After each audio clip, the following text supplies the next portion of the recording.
All right, welcome everybody. I want to thank you for joining me for this presentation. I want to apologize. I want to begin by apologizing for the scheduling mix-up that we had in the office for this workshop. So we did have a few people show up that I did do a live presentation for, but I did want to record this and get this out to you. This is the first Body Signals workshop for 2018. We do these Body Signals workshops every month. There's a different topic every month. It's the last Wednesday of each month, and coming up in February is going to be on boosting your immune system naturally. I'll give you some more information at the end of this presentation, but this one here for January is Holiday Detox. It's really getting our mind and our life back on track and in gear after a busy few months that tend to run us down, usually starting at about the end of October. When Halloween hits, we start eating a little bit more sugar.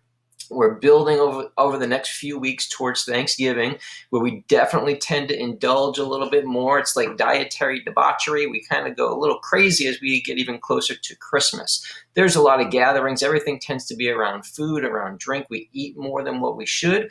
We tend to sleep a little bit less. We get a little more stressed out as we mount towards Christmas with finances, party, planning, preparation, all the craziness of life. Then we get to New Year's Eve, that one last hurrah before the new year starts, and it's no coincidence then after abusing our body for a few months that January rolls around. When we're ready to begin a new year and create some healthy habits, we get sick and run down. Right now, people are getting hit super hard with this flu. Now, listen, we all learned there's only 4 seasons. There's winter, spring, summer, and fall. There's not a 5th one called the flu season. Everybody just happens to get sick and run down more at this time of the year because of these previous few months leading up to this point. So people are getting hit hard right now. The kids at school are getting hit hard right now. But what we have to understand is that all of the choices that we've made over the past several weeks have led us to this point. So we do have control. We can boost our immune system. We can strengthen the body. Right now, we need to go through getting our mind, our life, our body, our health back on track for the new year and getting it healthy from the inside out. That's what this presentation is going to be all about. So let's begin. As we get through these holidays, I apologize for the words on the right side of the screen here not coming up aligned properly. I must have changed format a little bit. But we start the new year typically exhausted. Cold and flu season, headaches, digestion issues, maybe some weight gain after the holiday season. The average person gains around 7 to 10 pounds. The average American gains 7 to 10 pounds during the holiday season. So we've got weight gain, irritability. Sometimes as our body gets more inflamed, we become more and more in pain. And then that chronic low-grade inflammation is what is the underlying contributor to most other chronic diseases. We have anxiety and then depression. So that's our holiday hangover. That is no way to begin a new year when you're trying to create a healthy new you, when you're trying to create and establish some healthy new routines and guidelines. So today, we want to kind of look at that, break it down, unpack this a little bit. And some of the things I'm going to go through with you today, you're probably already doing and you're doing really well. But there's probably a few key things here that you're missing that I think can really enhance your life, your quality of life and health. So what we do with this program is we break down body signals or symptoms. Body signals are symptoms. And those body signals are really the tip of the iceberg. And we all know the iceberg, the mass of the iceberg is underneath the surface of the water. It's what we don't see.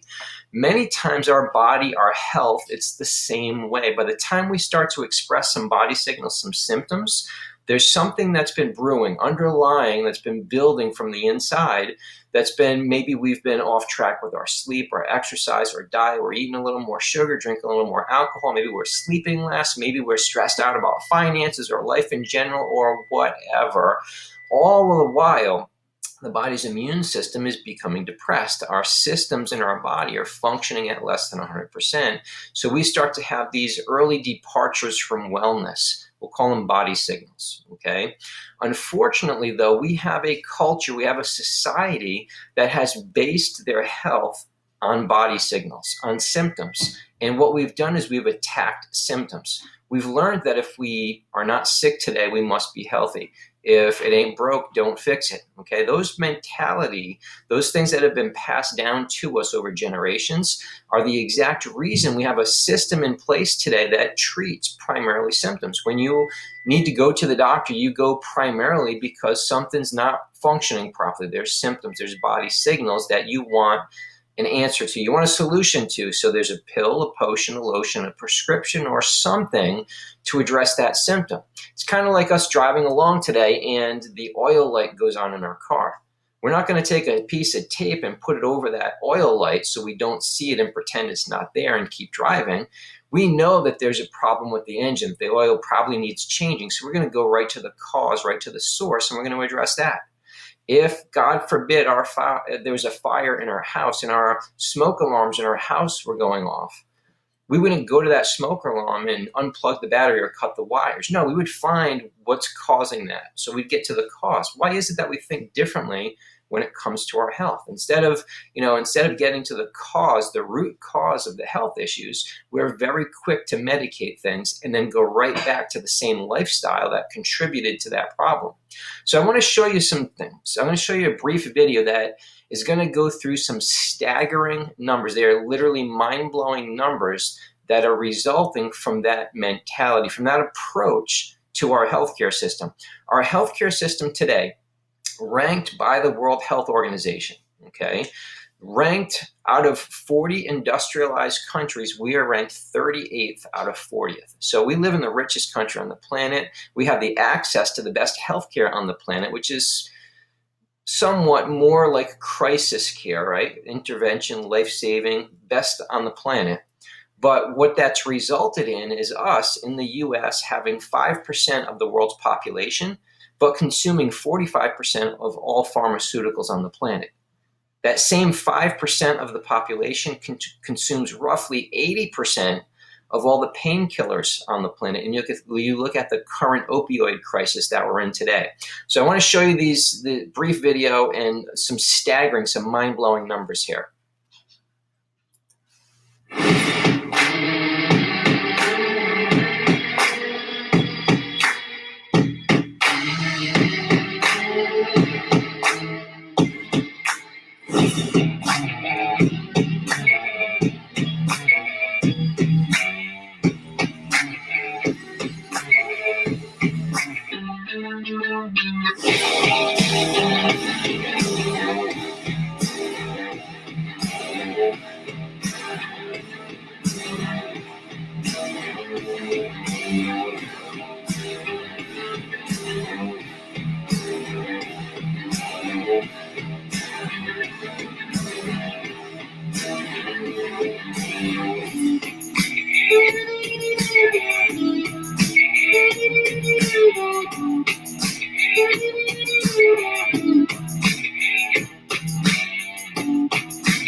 Mind-blowing. I told you those numbers were going to be staggering. And what we have to understand here is that that approach doesn't work.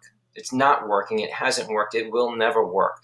The closest thing that we could ever have to a magic pill that will improve your health is called exercise. Okay? It is the most beneficial thing that you could possibly do to improve your life and quality of health. So we have here in front of us this illness-wellness continuum. And I want you to look at the center of it where it says the neutral point. That's where most of us are, okay? We're always born with optimal health. We're designed to be healthy. We're designed to live in good health. So if we look here at the neutral point, not sick, not healthy, not living the most robust wellness lifestyle, but we're also not on death's doorstep. There's no discernible illness, yet there's no quality of life or wellness there. We're just kind of hanging out, going through life. Now, when we express body signals, we start moving towards the left. We have some early signs that we might act upon. We might take an over-the-counter medication. We might ignore it until it gets bad enough. See, what we've discovered is this. I've been in practice for 20 years, and what I have found routinely is that whenever people come see me or any other doctor, it's not so much the symptoms or the body signals that brings them there. It's what those symptoms or body signals are interfering with in their life. See, because we're all too busy to stop, to take time out of our busy lives to take care of ourselves. So it's got to be pretty bad when you end up in a doctor's office, in an urgent care, in a hospital, at your chiropractor, wherever, to put some time and energy and money into addressing a problem to have a solution for it because you don't want to stop. So it's not really the pain or symptoms or illness. It's what that is doing to the quality of life that you have. It's interfering with work, with your kids, with some hobby or routine that you love to do. So if we have this early departure from wellness, we'll call that a state of dis-ease or disharmony in the body. We move to the left in this paradigm. We're always continually fluctuating back and forth from the left side to the right side based upon the lifestyle choices that we make. How we eat, how we move, how we think, how we live will move us either left or right on this continuum. Now, the hope here, and I think most of us, we want to continually be moving towards the right. Now, we have old habits, patterns, routines, lifestyles that bring us back to the left, so it's constantly a battle, it's constantly a challenge. The goal here, though, is to continue to make positive choices to move us towards the right and understand that we're never static on this diagram, okay? Your symptoms can sometimes tell you in which direction that you're moving, but not all the time, because by the time we feel symptoms or body signals, that issue may have been developing, or the underlying source or cause of that issue has been developing for some time. So the premise here is this. This is how we operate, with an understanding that in our practice, we understand and we train all of our patients that healthy is normal. We are designed to be healthy from the time that we're conceived till our very last breath of life. We're designed to live a life of good quality life, health, robust function, and just vital living, relationships, food, exercise, mind, body, and spirit, everything. Normal. Healthy is normal. We have to also begin with the premise that our body is smart. Look, if that sperm and egg came together and unfolded those genetic blueprints that make you and I who we are, sitting where we are today, that intelligence that ran and unfolded those blueprints, that is with us until our very last breath of life, that heals everything from a cut to a broken bone, you name it, that intelligence that resides in our body, I don't care if you call it chi, homeostasis, innate intelligence, whatever you want to call it what you will, but acknowledge that it's there. When we get a cut and we put a Band-Aid on it, it's not the Band-Aid that heals the cut. It's not the cast that heals the broken bone, it's the body. So our body is smart. The other thing we have to begin with, the premise of understanding that the nervous system is the master system in the body. You go to Grey's Anatomy. No, not the TV show, the book. It's the most widely read anatomy book on the planet. Grey's Anatomy tells us this. The nervous system, the brain and the nervous system, is the master system in the body. Its function is to control and coordinate every aspect of the body, every cell, tissue, and organ. And even more than that, it's to adapt the body to the world in which we live. That's the purpose of that brain and nervous system. From the time the sperm and the egg unite and they start to unfold the genetic blueprints, the very first thing to develop is something called the primitive streak. It's what will become our brain and spinal cord. Off of that spinal cord grow all the nerve endings, and at the end of those nerves grow your organs. That's why at the end of 18 days, you've seen the billboards, at the end of 18 days, we've got a heart beating, okay? That intelligence that grew that primitive streak and that beating heart in 18 days is with us for a lifetime, and it flows through and over the nervous system. Now, our spine has 24 movable bones in it. Your spine is literally the suit of armor for that delicate spinal cord and nervous system. Chiropractors are doctors of the nervous system, not bone doctors. See, we use the bones of the spine mainly to innervate or influence that nervous system, because it's literally like the circuit breaker for our body. I'll show you a picture of that in a minute. And the other thing, the last thing here, the fifth thing, the premise is this, is that our modern world, the life that we live today, is unnaturally stressful. We have literally become humans living in captivity, and we know, just like animals that live in captivity, the ones that are in the wild are way healthier. They're in their natural habitat. They have better health than those living in captivity. So today, our modern world, we have demands upon our time, our energy, our resources 24 hours a day. We don't sleep with the natural rhythms of our world anymore because of the technology, the light, all of the gadgetry, the phones, the iPads, everything that we're on until the very last minutes before our head hits the pillow. So modern life is unnaturally stressful. It's physically stressful, it's emotionally stressful, and it's chemically stressful, all of which our body has to adapt. So the sources of stress here, there's three categories. We'll call them the 3 T's: thoughts, toxins, and trauma. Thoughts are the emotional stresses that we encounter every day. They can be spiritual stresses as well. Toxins come from environment. They come from processed foods, medications, street drugs. They come from unnatural substances entering our body. Major category here are the food, the processed foods, and the environmental things. Then the third category are the traumas. The traumas can be big ones or small ones. Traumas like car accidents, sports injuries, falls down the stairs, falls from high places, whatever. And then there's the little ones, the repetitive ones, the things that we take our phone and we're looking down at it like this every single day. And we're doing that routinely. It creates a lot of stress on the neck and shoulders, creates TMJ issues, neck pain, headaches. It's literally, our cell phones have become the new cigarettes. So all these different sources of stress are continually acting on the body. Here's the thing though, our nervous system has to adapt those stresses to the body so that they don't overrun the body. When those stresses overrun the body gets sicker and weaker and less adaptable, and we are more likely to succumb to illness. So stress, we'll look at the top one first here, thoughts, the mental, the emotional stresses, okay? Huge category for us, from demands on us at work, at home, relationships, health, finances, you name it.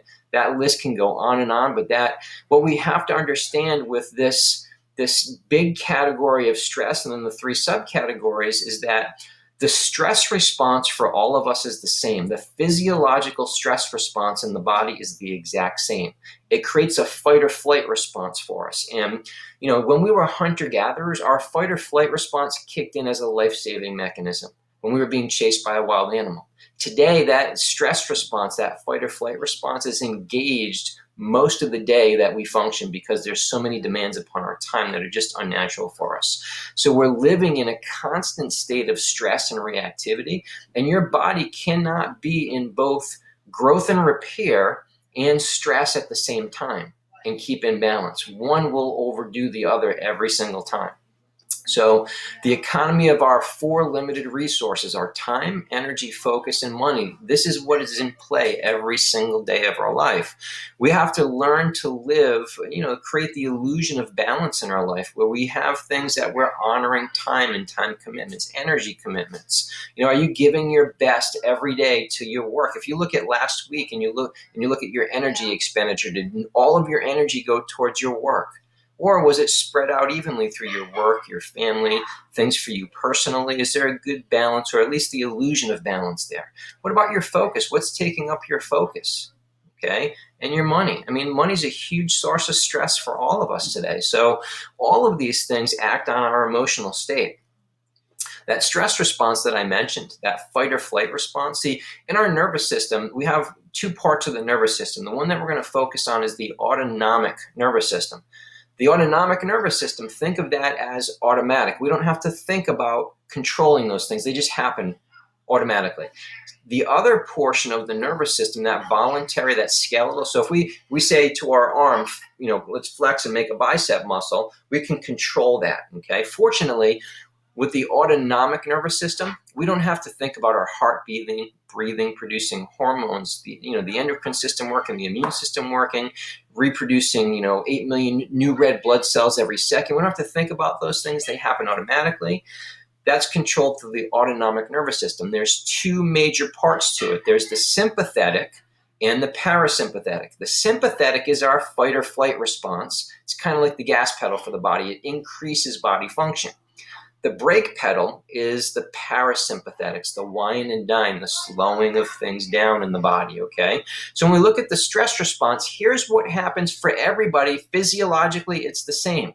Blood pressure increases, heart rate increases, the muscle tone increases, the digestion is upset, reproduction and sex drive gets affected, there's decreased serotonin levels, increased sensory systems, there's fear, anxiety, your immune response gets depressed, your insulin sensitivity is downregulated, your blood sugar goes up, your high density lipoproteins, your cholesterol decreases, your good cholesterol decreases, and the bad cholesterol increases. Now look, cholesterol is actually good. We need that. When we got chased by the wild animal in the past, and let's say we got swiped by it and cut, that cholesterol produced a clotting mechanism for that cut so that we could heal properly, okay? So cholesterol is not this evil thing.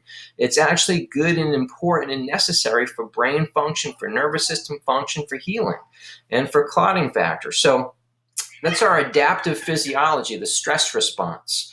We have our daily U.S. cardiac death rates here from 1973 to 2001. This ties back into our stress response, but look where it peaks out. After those holidays, New Year's Day is where it peaks, okay? From 1973 to 2001, that happens to be the peak of cardiac deaths throughout the year. Cardiac deaths is a result of that constant stressful response. Now look, just because your genetics say that you have a history of heart disease, cancer, whatever it might be, diabetes, you name it, call it what you want. Our genes are only 28% of our overall health picture, but we've been trained to believe we have no control over them, none whatsoever. When in fact, we do. Our lifestyle and environment will determine which genes turn themselves on, which ones turn themselves off. That also gets passed down to our children from us. That field beyond genetics is called epigenetics, and it studies the effects of our environment and lifestyle and its impact on those genes being turned on and turned off. It is a fascinating field of study if you ever have the interest of looking into it. But the stress response is the same for all of us here. So the do's and don'ts. There are things in our life that we need to stop doing. There are things that we need to kind of slow down on doing. And then there's the big things that we know we need to do to improve our health and quality of life that we need to start doing, okay? Sometimes we end up living over here in the stop doing, like we're living our life out of urgency, okay, instead of focusing on the good things. When we are trying to make changes in our lives, okay, there's some principles that are important for us that we need to know and understand. So change can be really easy, but thinking about it, it can be brutal because we think of all the reasons why we can't, why we shouldn't, why we don't have enough time, enough money, enough energy, all these reasons. Change is easy, but thinking about it is really hard. What we have to understand and continuously do, though, is make change with our best quality of life in mind, okay? If we're always making choices and we're making changes with the long term, the big picture, with our quality of life and health in mind, we won't go wrong. The other thing to remember with change is that you have to think progress, not perfection. You're not just going to flip a switch and never go back to the old or bad habits anymore or the old lifestyle anymore. But what we have to do, and this is a big mantra of mine that I try to train our patients on, especially when we're doing nutrition work with them, that is progress, not perfection. Remember those three things. All right, your mind, your thoughts, okay? Your subconscious mind is extremely powerful in determining your body's physiology. So how you think will determine how your body recovers. Make sure you choose a positive attitude. Reflect on the people that you're spending your time and energy with every day. Are there people that are just negative and toxic that you feel worse about life and health and yourself after you leave their presence? If those people are in your life, figure out how you can spend as little or no time with them as possible because they are bad for your health. connection, acceptance, respect. You want to be around people who raise you up, who lift you up, who make you feel good about life, about where you're going, the choices you're making, and help kind of walk that walk through life with you. You want a good energy exchange, unconditional love, and always grace for yourself and for other people. So how do you spend your time? Your first thoughts, actions, and habits of every day will determine the energy flow for your day. So when you wake up in the morning, don't just jump on your phone, don't jump on the internet, don't sit in front of the news. How about some prayer, journal, some gratitude, some thinking about your day, thoughtfully planning out your day so you're using your limited resources the best that you possibly can. Sleep. This is another big area. We used to sleep with the setting and rising of the sun. We don't do that anymore because of the technology that we have. And we thank the Lord. We thank God for the technology that we have. But it's also detrimental to our health because now we're looking at these screens, every waking minute of the day. And that blue light, I know you've heard about the blue lights that are in the computer screens that create a stimulation to the brain. It strains the eyes, it stimulates the brain. So, your sleep, your bedroom should be dark. It should be pitch black when you go to bed. All the electronic gadgets should be unplugged. Your phone should be left out in the kitchen someplace else, or if it has to be in your bedroom, put it on airplane mode, okay? Go to bed early, get up early, have an eat-fast, have a period of time in your day, maybe the last couple hours before you go to bed where there's no electronics, no food, no TV, maybe no food if you're eating late, that's gonna disrupt your sleep, but no cell phones, no iPads, no TV. Read a book. Do something else that's going to gradually wind your body down from a busy day so you get a good restful sleep. We're a country that doesn't take naps. There's a lot of other countries that we work more than every other country, and we vacation less and we nap less. So those are all good things. So any opportunity that you can take a nap, take one. Look at your schedule. Make sure you map out your schedule for the week, for the month, and don't overcommit yourself. That creates a huge source of stress. And again, we've all woken up those nights with that mind. We're thinking about all the things that are coming up this week, all the things that we've committed to, the things that we have to juggle and maintain. It places a lot of demands on us. It gets us stressed out, and that will impact our sleep. So our sleep schedule is very important. At every age, not just for kids, for us as adults too. We still should be in that 6 to 8 hour range. So now we have the toxins. So we know, and we should know, that anything that comes out of a package that's processed food will never be nearly as good as something that's live or whole, like these vegetables that we have here, these fruits and vegetables. Okay. So what we try to train everybody to choose their foods based on 3 categories: local. Is it grown locally? Is it seasonal? And is it organic? Preferably, if it meets all 3 of those, that's an ideal choice. If it meets one of them, not as great of a choice, but it's still going to be better than something that comes out of a package. 2 out of 3 is not bad, okay? But always look for that. Shop at the local farmers markets, grow your own produce. Whenever eating any meats, make sure they are preferably locally grown, free range, antibiotic and hormone free, preferably grass fed.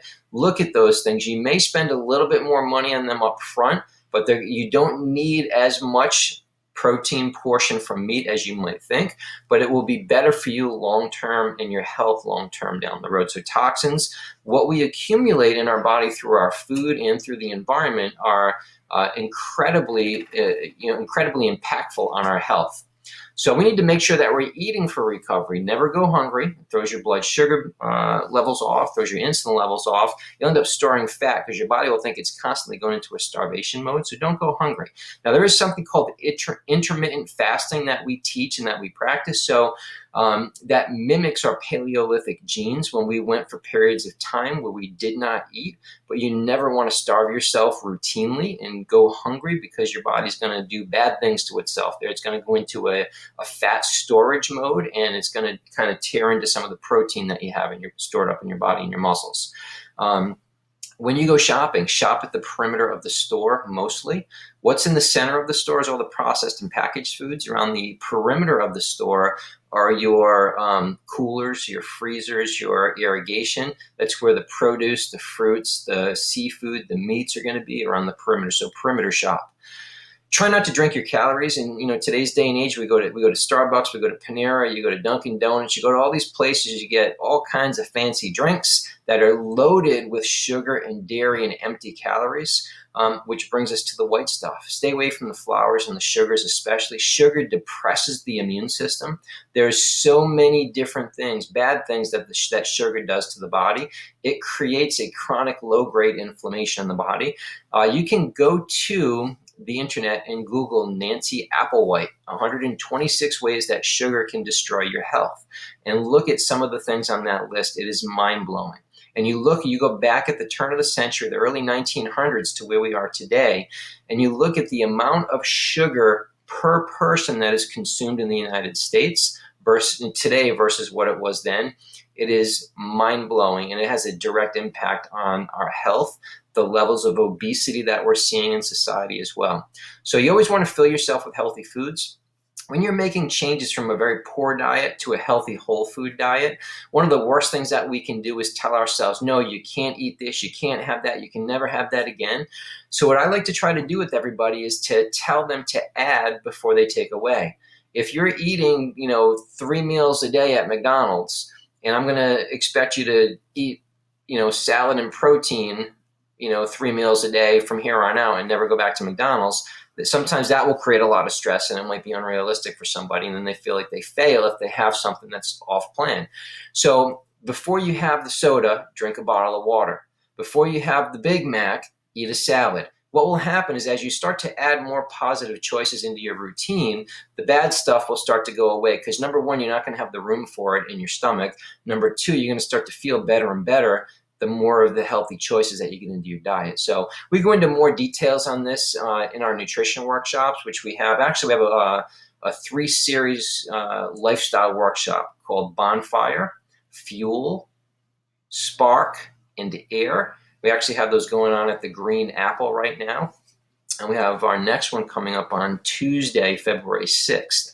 But we go into much more detail in those workshops on how we should eat, move, think, and live.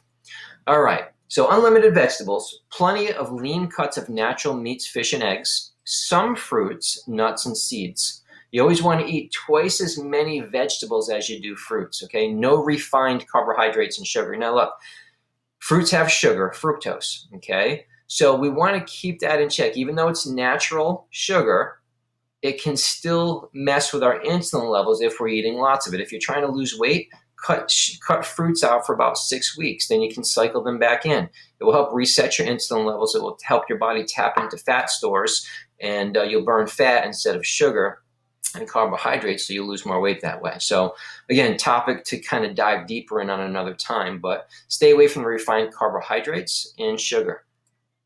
Recovery supplementation. There's a few supplements that our bodies need on a routine basis. Probiotics are exceptionally powerful for our immune system, but for our digestive system as well. It's not enough to get them in a yogurt like Activia or something. You really need a prebiotic inulin that will get beyond just the stomach and into the lower intestine, so that the body uses the prebiotic inulin to actually make probiotics, so the body can get recultured with the probiotics, okay? So probiotic supplements are important. You need a good quality probiotic. I like Garden of Life products. They are made very well. They're cost effective. They're organic. They're whole food. I like those probiotics. So anyway, probiotics or a prebiotic inulin. You can get some from some foods. For example, green bananas have prebiotic inulin in them. Sometimes it's easiest to supplement. I like to start the day many times with a smoothie, so I can put a bunch of this stuff right in the smoothie. Vitamin D, D3, very important for our immune system, for the strength of our bones, whole host of things that vitamin D does for us, but that's something that we should be taking on a daily basis. Olive leaf extract, chlorophyll, and fish oil. Even for you vegetarians out there, the ratio of what's called EPA and DHA that is in fish oil is the only ratio. We need that ratio in order to have healthy brain, nervous system, connective tissue, all the things that does in our body, the immune function, a multitude of different functions in the body. But fish oil is very important, and it has to come from something that is whole and pure, something that wasn't manipulated in the laboratory. There's a lot of fish oils out there that are just pure garbage, and I would rather see you not spend money, not take anything at all, than buy something that's not good quality. So again, there's a few of them that I would recommend. If you have questions on those, you can see me, or see one of our providers who we look to for a lot of the great nutrition products locally here is Michelle over at the Green Apple on Rolling Acres. So good quality products there. But as a basis, we want to have these things plus a good quality multivitamin and mineral every single day.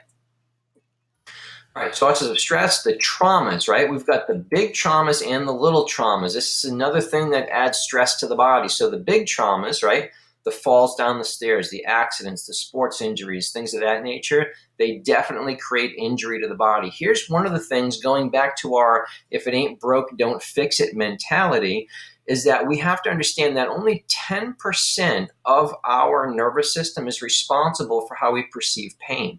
But yet again, we've been trained to believe that if there's no pain, we must be okay. Many times injuries can happen in the body. For instance, a fall like this down the stairs, you can get up and walk away, right? But if there is any type of structural misalignment or deviation, that's going to compromise nervous system function. That can happen without any pain, okay? Pain can go away very quickly, but that structural misalignment can be left there, and that will lead to what's called immobilization degeneration, osteoarthritis.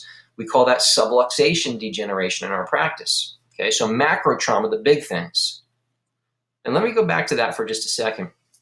The other thing I mentioned, sports injuries, right? I grew up playing football. A lot of our kids play football, contact sports, soccer. The head injuries from continually heading the ball, it's repeated trauma to that spine. It's a concussive force to the brain. They accumulate over time. Again, may or may not have pain, but every one of these kids playing contact sports should be under the regular guidance and checkup and influence of a chiropractor. They should be getting checked regularly. And we'll come back to that here at the end in a minute.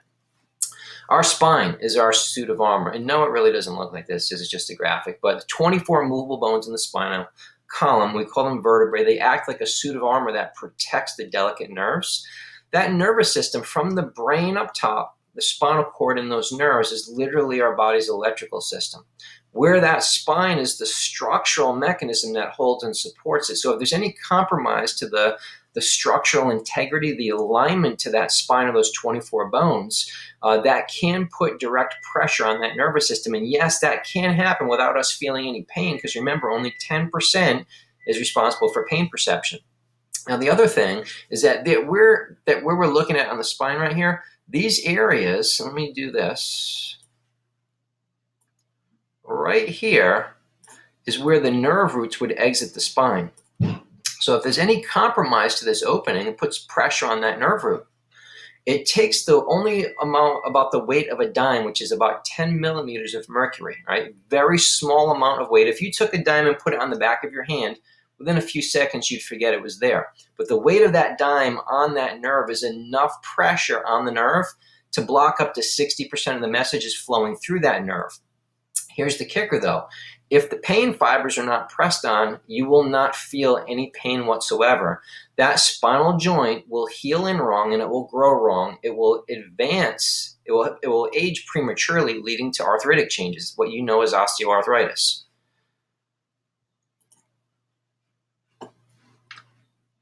All right.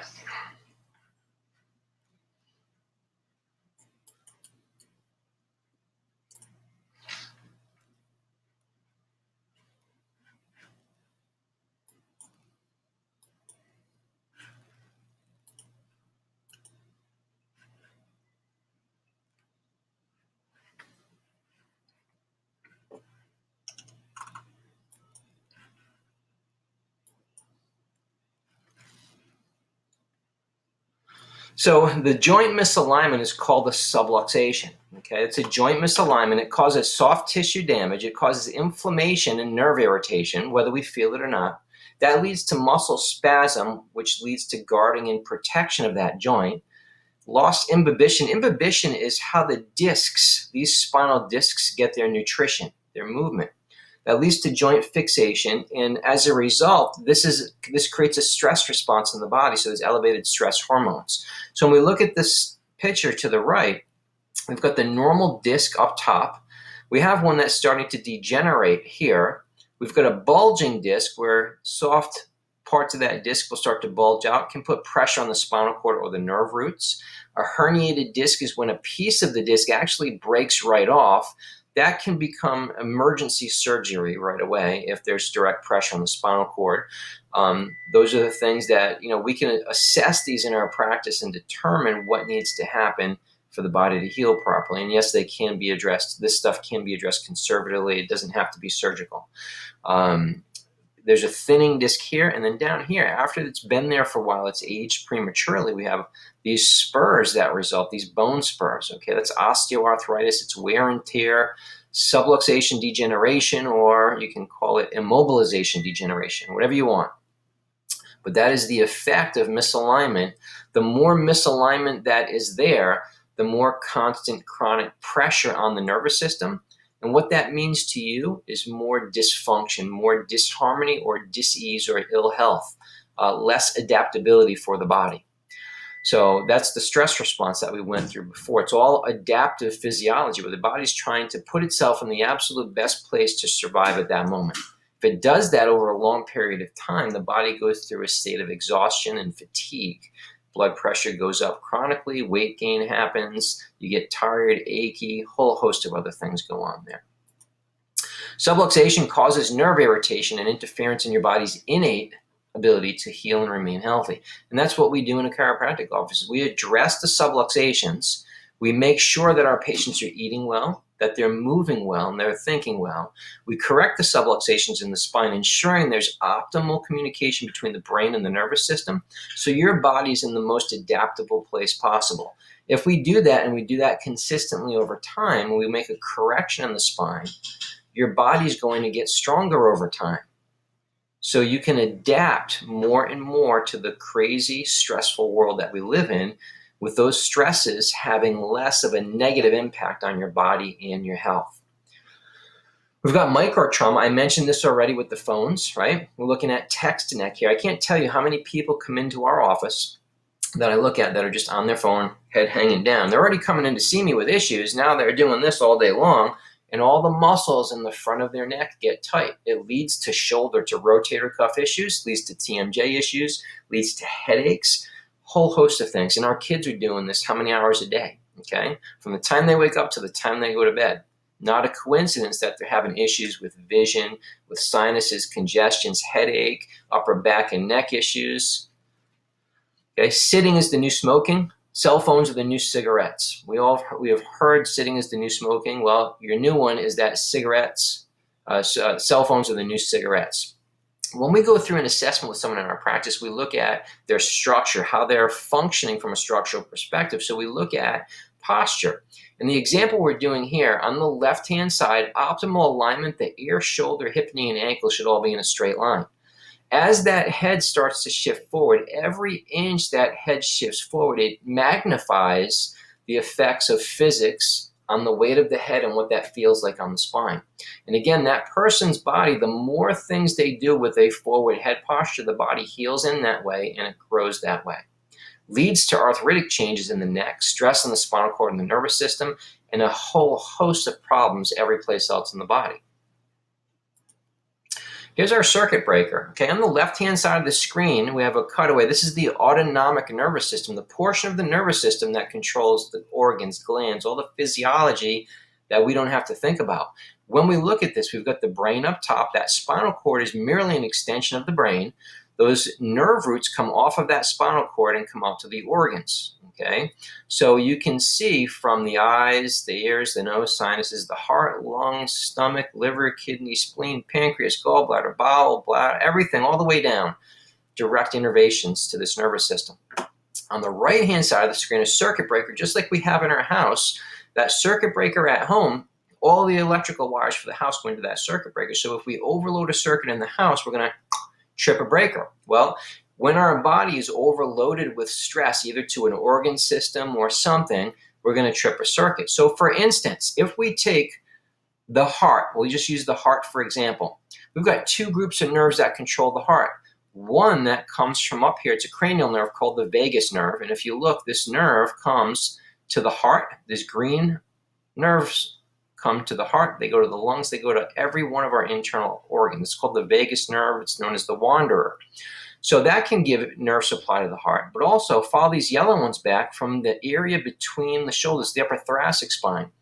So look, if there's misalignment, let's say between the shoulders at T1 and T2, if that misalignment is not putting pressure on the pain fibers of the nerve, we're not going to feel that. But if that influences the nerves that go to the heart, do you think that we might have problems with either too high or too low of a blood pressure? Yeah, you better believe it. The nerves, the heart can only do what those nerves tell it to. Okay? So we've got to make sure that all 24 bones in the spine are aligned properly where there's no stress on that nervous system, so the messages get from this brain down the spinal cord, out through those nerves to the organs and back to the brain without any interference. Those areas of interference we call subluxations, and it's the chiropractor's job to correct and reduce those subluxations. No other healthcare provider does that. So how do you know if you have a subluxation? Well, there's 5 objective criteria. If something's important, we measure it. So in our practice, we use instrumentation. We use a surface EMG. We use dual inclinometry range of motion to measure your ranges of motion, compare them to what's normal. We do digital posture analysis so we can see the effects of gravity on the body. We do a hands-on assessment. That's the motion and static palpation to feel the nerves, the muscles, the joints, and really the tissues to see how things are functioning. Is there scar tissue? Are there fixations and restrictions to the normal movements? We look at the posture, and the 5th element is we look at the x-ray pictures to determine normal versus abnormal. Is there degeneration present or not? How should we be addressing and adjusting this structure of yours to actually make a correction there? Okay, that's the goal. It's not to put a Band-Aid on it, but to actually make a correction, to strengthen that spine, to prevent relapses so that you become the healthiest version of yourself at any age, regardless. The only way that you can do that is to get checked by your family chiropractor. You need to get you, and quite honestly, I should have begun the lecture this way. In order for us to be as healthy as we want to be, every person watching this should have been checked by a chiropractor at birth and through every stage of life. So we need to make sure that we're planning for recovery. Your chiropractic adjustments address the subluxations that put your body in its most adaptable state. And I will be so bold to go and say, I don't care what else you do for your health. I don't care how clean you eat. I don't care how much you exercise. I don't care what kind of funky therapies that you do. You cannot be as healthy as possible unless your nervous system and spine is healthy. That's where your chiropractic care comes in. Okay? The worst thing that we can do is procrastinate on our health. Oh, it's not that bad. We tell ourselves these stories. It's not that bad. I can wait. Okay? Procrastination is the thief of health. It's the thief of today. So you need to take action. We need to take action. If something is important enough to us to want to improve upon, we need to take action on it. So we want to make sure that you take action on the highest priorities that you have for yourself and for your life this year. We want to make sure that you schedule a consultation. Call us. Get your spine and nervous system evaluated. We are Chiropractic USA, Buffalo Ridge in the Villages. We're right across from the Charter High School, the Villages Charter High School, same plaza as Bonefish. If you've watched this program with me, your initial visit, we do an initial visit in our office that is valued at several $100s. We give that visit to you for $67. It's a discounted visit because of your participation in this program and us wanting to help get as many people in our community checked as possible for subluxation and help them achieve their best quality of life. Every month, as I mentioned at the beginning of this, we do a workshop called Body Signals the last Wednesday of every month. This month, February's workshop is boosting your immune system naturally. People are going down left and right with the flu right now, so this is going to be one that you're not going to want to miss. You want to be in a seat in the office and be present for this workshop. You may bring guests with you. We'll have some food, some drinks, but you need to call the office and reserve your seats as quickly as possible. This will be Wednesday, February 28th. Chiropractic USA, Buffalo Ridge. Our phone number, 352-259-2225. We're also finishing up our bonfire workshops. We have 2 more workshops, February 6th, which is this coming Tuesday, and then February 20th, and we'll be at the Green Apple on Rolling Acres Road over in Lady Lake. So any questions, please give us a call, 352-259-2225. Thank you so much for your attention and your time. Hope you enjoyed the program. Any questions, feel free to email, to call, contact us any way that you can, and we'll be there to help you out. Here's to your health. Have a great and amazing, healthy 2018.